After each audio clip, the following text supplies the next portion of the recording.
Hi, today I'm going to teach you how to use the numerical keypad to enter numbers when using an Ionic Framework app on a native device. This includes the Apple ecosystem, Android, along with Windows phones. The only difference is that you set the type explicitly to a number. That is the input type. What will then happen is that the keyboard will appear, but the numbers will be the only input items available as opposed to your full QWERTY keyboard.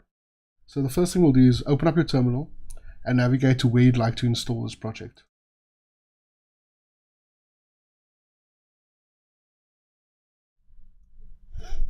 Then we create a new Ionic project by running Ionic start, followed by the name of the project.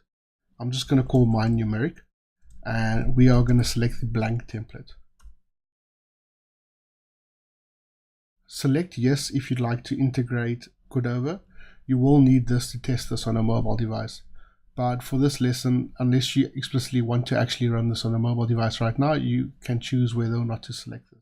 I'm going to select yes for now. So I'm going to speed this up, and I'll get back to you when this is ready to go. Right, so the project is all set up. The application and the template has been downloaded. I'm now going to open this up in my code editor, which is Visual Studio Code.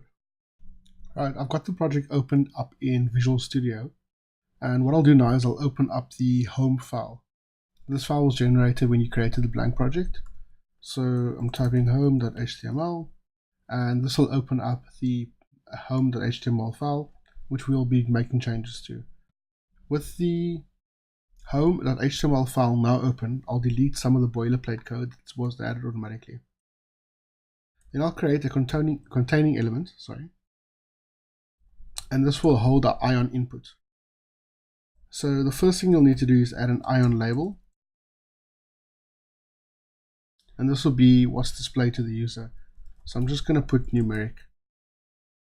Then you add in your ion input file, and this will be what is actually shown to the user for entry and what you will bind to. So all you need to do is just add type is equal to number. And with that done, when you open up this application on a mobile device after saving, you'll be able to use the numeric keypad.